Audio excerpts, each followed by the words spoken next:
నమస్తే. నేను మీ కుప్ప పద్మిని. ఇన్నాళ్ళు మీ సపోర్ట్‌ని నాకందిస్తూ, మీ ప్రేమని నాకందిస్తున్న ప్రతి ఒక్కరికి కృతజ్ఞతలు. ఇప్పుడు చూడబోతున్న ఈ వీడియో కూడా ఖచ్చితంగా మీకు ఉపయోగపడుతుంది. లైక్, షేర్ అండ్ సబ్స్క్రైబ్ చేసి మీ ఇష్టాన్ని అలాగే మీ సపోర్ట్‌ని నాకందించండి. అలాగే ఈ వీడియో పట్ల మీ అభిప్రాయాన్ని కామెంట్ సెక్షన్‌లో కామెంట్ చేసి నాకు తెలియజేయండి. నమస్తే. నమస్తే. Welcome to our channel. నేను పద్మిని. ప్రస్తుతంతో పాటు ప్రముఖ ఆధ్యాత్మికవేత్త, జ్యోతిష పండితులు, అమ్మవారి సేవకులు, దత్త గణపతి ఉపాసకులు మురళీధర శర్మ గారు మనతో పాటు ఉన్నారు. మాట్లాడదాం. నమస్కారం అండి. మహాదేవ శ్రీమాత్రే నమః. రాజకీయాలు ఎప్పటికప్పుడు మంచి ఎంటర్టైన్మెంట్ ఫ్యాక్టర్ తో ఉండేటటువంటి పరిస్థితి ఎప్పటికప్పుడు ఉంటూనే ఉంటుంది. అవును. మంచి ఎంటర్టైన్మెంట్ ని ఇస్తూనే ఉంటాయి. అయితే ఈసారి మరింత రణరంగంగా జరిగింది ఎలక్షన్ అని ఖచ్చితంగా చెప్పుకోవచ్చు. ఇక రాబోతుంది ఎలక్షన్ రిజల్ట్ రాబోతుంది. రేపు జూన్ 4వ తారీఖు రిజల్ట్ వస్తుంది. అవును. ఎవరు గెలుస్తారు ఎవరు గెలవరు అన్న విషయం మీద బోల్డ్ అంత బెట్టింగ్లు కూడా చాలా కొన్ని కోట్లలోనే ఉన్నవి జరుగుతున్నాయి. అసలు ఎట్లా వీళ్ళు ఒకవేళ తారుమారు అయితే గనక లైఫే మొత్తం రివర్స్ అయిపోతుంది కదా.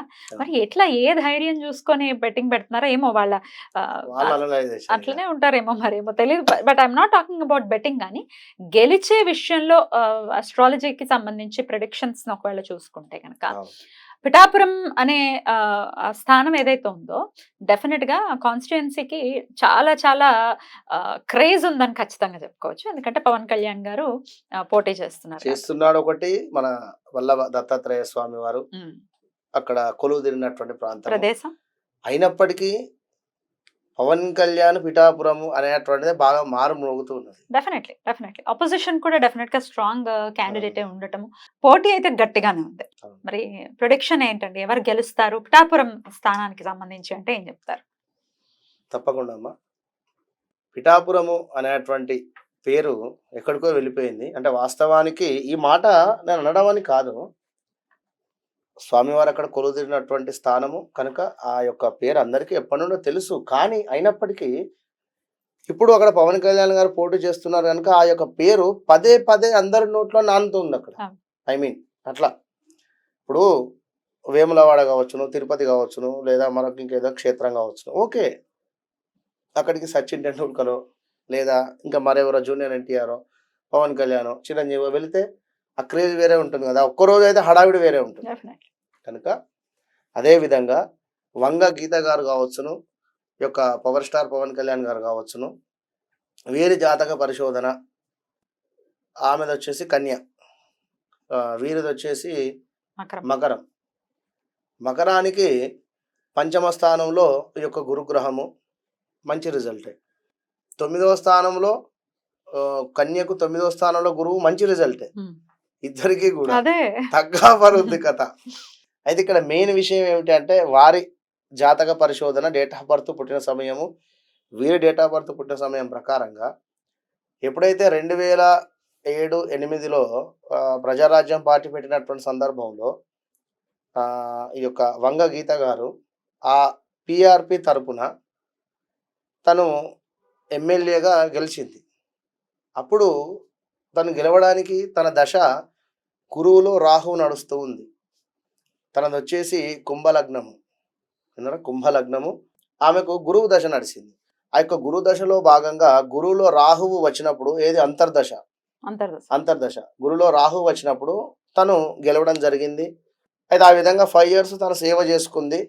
అటు పిమ్మట ఈ యొక్క మన 2019లోకి ఈ యొక్క వైఎస్ఆర్సీపీ పార్టీలోకి రావడము, ఆ మధ్యలో కొన్ని రోజులు ఖాళీగా ఉండడము, ఇప్పుడు ఈ వైఎస్ఆర్సీపీ పార్టీలోకి రావడము. ఇప్పుడు తనకు శని దశ నడుస్తూ ఉన్నది. శనిలో రాహువు నడుస్తుంది. ప్రజెంట్గా కూడా చూస్తున్నట్టయితే శనిలో రాహు దశ నడుస్తూ ఉన్నది. ఎగ్జాక్ట్లీ 2008-9 సందర్భాలలో చిరంజీవి గారు పిఆర్పి మన పార్టీ పెట్టినటువంటి సందర్భంలో పవన్ కళ్యాణ్ గారికి శని దశ నడుస్తున్నది. అప్పుడు అతనికి శనిలో రాహువు, ఇప్పుడు అదే దశ ఈవిడికి నడుస్తుందా? ఎట్ ద సేమ్ టైం నా అనలైజింగ్ ప్రకారంగా అప్పుడు ఏదైతే శనిలో రాహువు నడుస్తూ ఉందో పవన్ కళ్యాణ్ గారు అప్పుడు ఫెయిల్ అవ్వకుండా వచ్చాడు.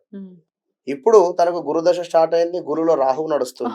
ఎగ్జాక్ట్లీ ఇప్పుడు ఈ యొక్క వంగ గీత గారికి శని దశ స్టార్ట్ అయింది, శనిలో రాహువు నడుస్తున్నాడు. రాహువు అంటేనే మనకు ఒక పొగ ఛాయాగ్రహము, ఉంది లేనట్టుగా లేనిది ఉన్నట్టుగా సృష్టించేటువంటి పరిస్థితి. ఇద్దరికీ జనాలు వచ్చారు. ఎక్కడ క్యాంపెయిన్ చేసినా ప్రచారం. కూడా ఇద్దరికి కూడా తండోపతండాలుగా ఖచ్చితంగా కూడా జనాలు అయితే వచ్చారు, ప్రజలు వచ్చారు, చూశారు. కానీ ఇక్కడ గురువులో రాహువు ఈమెకు వచ్చినప్పుడు అక్కడ గెలిచింది. ఇప్పుడు పవన్ కళ్యాణ్ గారికి కూడా గురువులో రాహు నడుస్తూ ఉంది, రాహులో గురువు తప్పకుండా గెలిచేటువంటి పరిస్థితి ఉంది. సింపుల్. ఈమెకు శనిలో రాహు నడుస్తుంది. ఎందుకు అంటే ఒకసారి యోగించినటువంటి గ్రహము మరొకసారి యోగించడానికి చాలా ఛాన్సెస్ తక్కువ ఉన్నాయి.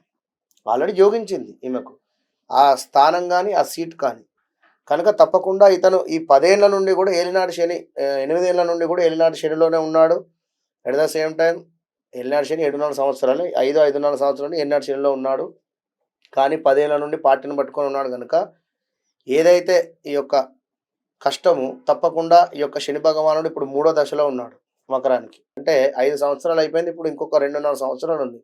తప్పకుండా 2.5 సంవత్సరాలలో మంచి పదవి కానీ మంచి స్థానంలో కానీ ఉంచేటువంటి పరిస్థితి ఉంది. కనుక నో డౌట్ 100కు 200% పవన్ కళ్యాణ్ గారు పిఠాపురంలో జెండా ఎగరేస్తున్నాడు. అంతే. ఒకవేళ తారుమారైతే ఏం చేస్తారండి? కాదు, అసలు అవ్వదా? కాదు, ఓవర్ కాన్ఫిడెన్స్ మళ్ళీ అడుగుతాను నేను. కాదు, తప్పకుండా. ఒకవేళ అయితే గనక నేను అడుగుతా మళ్ళీ. తప్పకుండా. ఓకే, ఫేస్ చేస్తాను. తప్పకుండా. Right, let's see. Thank you sir. నమస్తే. మహాదేవ.